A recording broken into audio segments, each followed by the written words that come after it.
It's a really hard thing for us to sort of elevate day to day out of the work that we do. Retail, I'm often told, is 99% tactics and 1% strategy. Strategy is often defined as the sum of the tactics. In other words, this is what our strategy was because here's the tactics that we pursued. So in the work that we do at Harvard Business School, we spend a lot of time thinking about the future, not just as a way to help people shape the future, but answer some fundamental questions about, is our capital in the right place? Do we have the right type of talent in place today? There are several reasons why taking a few moments each year to think about the future is so important. Because as we think about the world today, there's 5 or 6 things that will cause the future to be very different than today. One of those is changes in society. Another one is technologic change. Another one is the changes that take place from an economic point of view. Economic cycles actually impact the future, as all of you know. The industry structure, the industry competitiveness, how we work and collaborate together, and also how we compete together. And as you heard earlier today, the political and regulatory environment, policies that emerge can all make the future very different than the present. We spend a lot of time thinking about what 2030 would look like. What's the vendor of the year going to look like? What's the retailer of the year going to look like? I think this is the essential question that everybody here in the room has to answer. As I begin to think about this exploration and what it would be like to win in the world ahead, I often look at sort of the key drivers that I think will shape that future.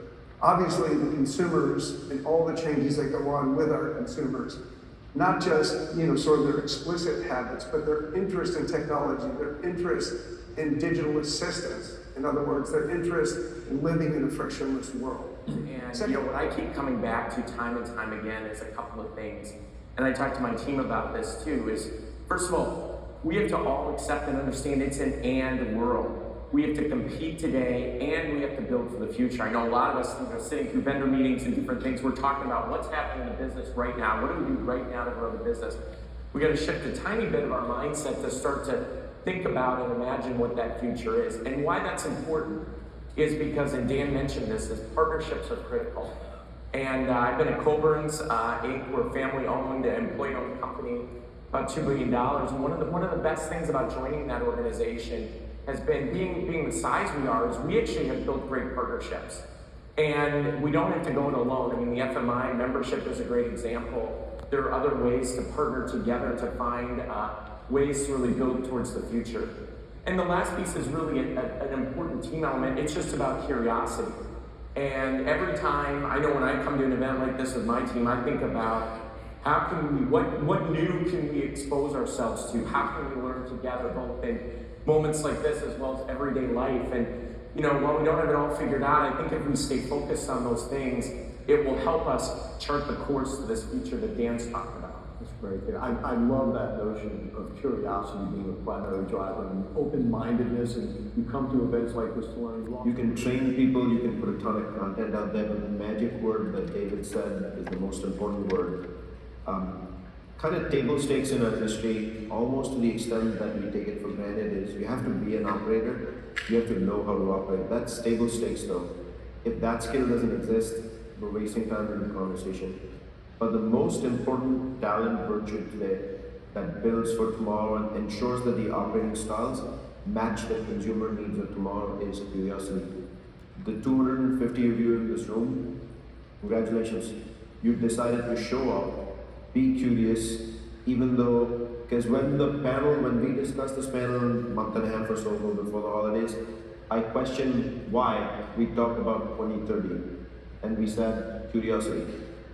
250 of you voted for curiosity, came here to build that very 2030, and I'm thankful you chose to do that. I've had the privilege of spending hours with Dan O'Connor for the last 25 years.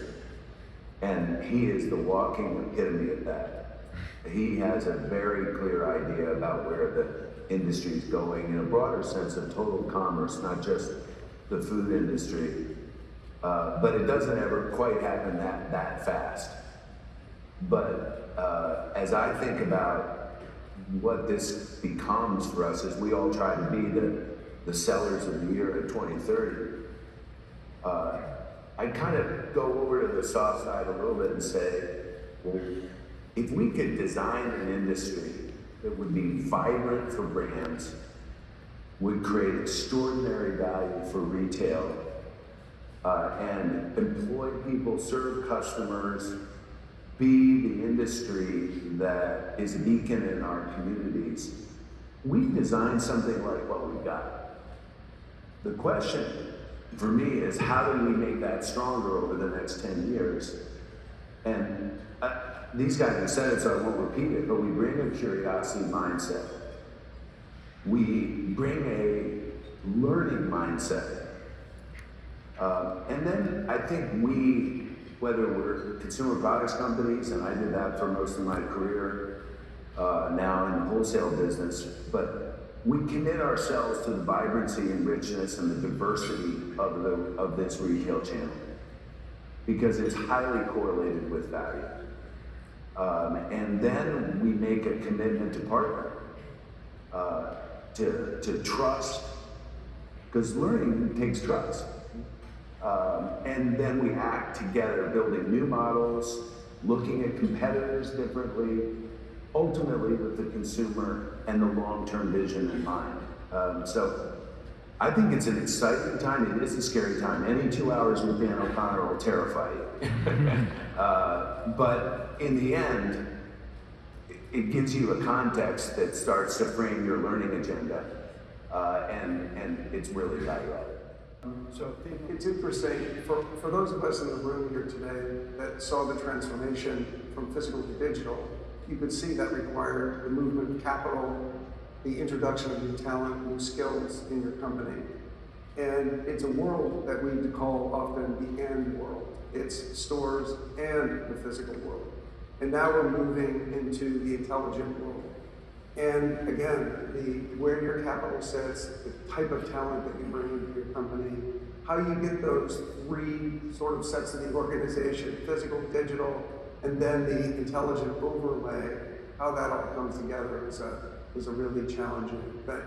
And what I believe actually happens as we introduce more and more intelligence is that consumers will increasingly be in control. And the typical consumer will have 8 to 10, sort of bots or digital agents that will represent them in this digitalized ecosystem. And that includes shopping. And so the responsive organization is the organization that learns about that ecosystem and attaches to that organization. And this is going to be, sort of a high level of complexity. So in that world, I believe brands have a responsibility to connect directly to consumers, so they, in effect, will be pulled into the world of selling directly when consumers expect that. Distributors and retailers, too, will be pulled into not just selling B2B, but selling B2C in a direct way. And so as that sort of evolves, everybody becomes a seller as the number of S-curves and the numbers of ways that consumers can connect with our merchandise. That's the world that we see. Everyone's a seller, everyone talks about your brand. The agility for a brand to be able to react dynamically at the point of purchase is going to be paramount, which means words like artificial intelligence, machine learning, these should not be IT words that we send to some corner shop in some other ecosystem. These are words we're going to have to embrace as brand builders. I wouldn't say it's radically different for retail, because at the end of the day, when everyone's a seller, you need a platform, and that's a retail platform. Which means, again, a mindset to evolve. What is a retail platform in 2030? And a few other things that kind of raise up top of mind for me from a brand building perspective. Social commerce. Socialization of the value of a brand is a currency in the future.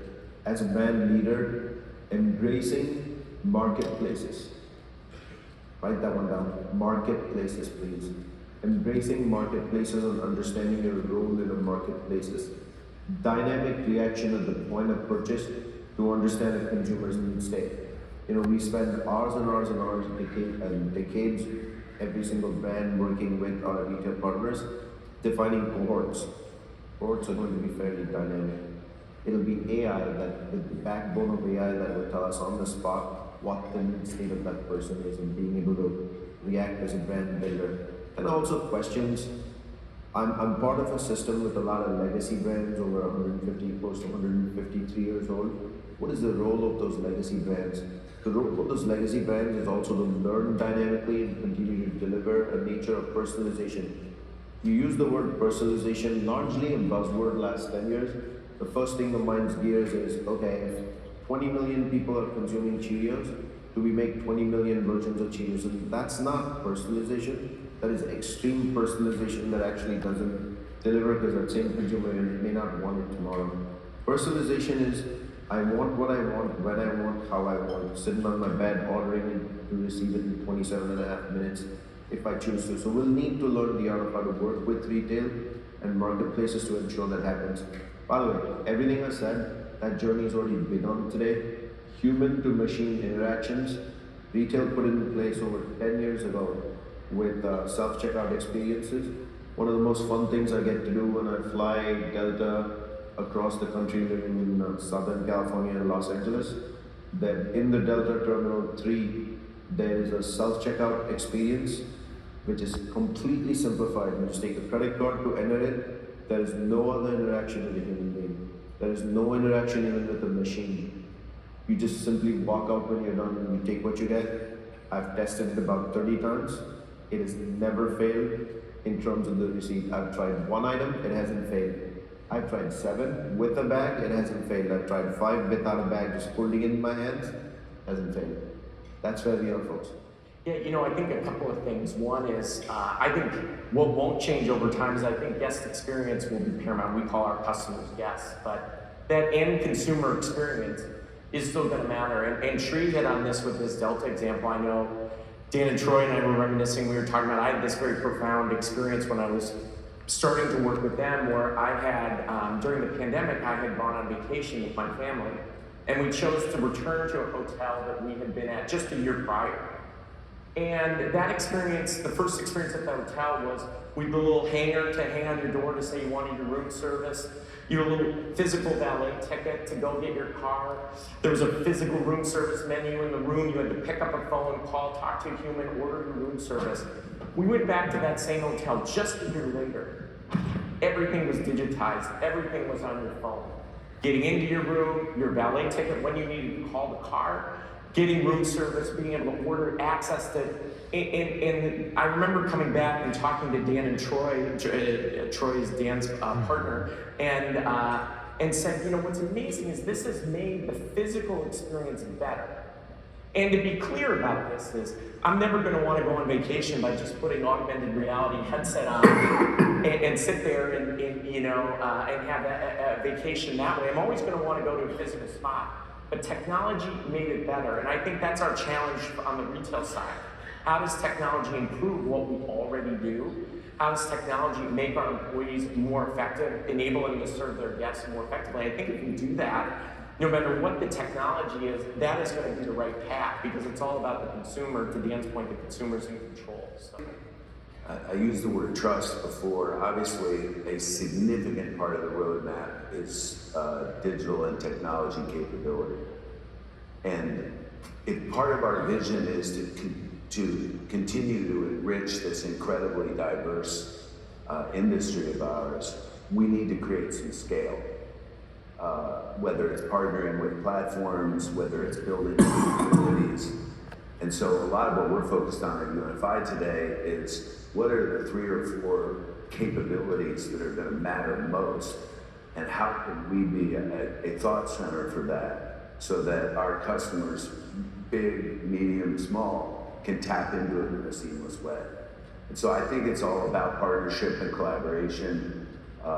It may be working with people you didn't think you were going to work with before, and doing it in a dynamic and agile way with the ultimate vision of a stronger, very independent, highly vibrant industry that's enabled. That most retailers will say, you know what, I'm gonna ride on someone else's platform. I suggested we're gonna get 10 or 12 of those platforms in the world. Highly concentrated.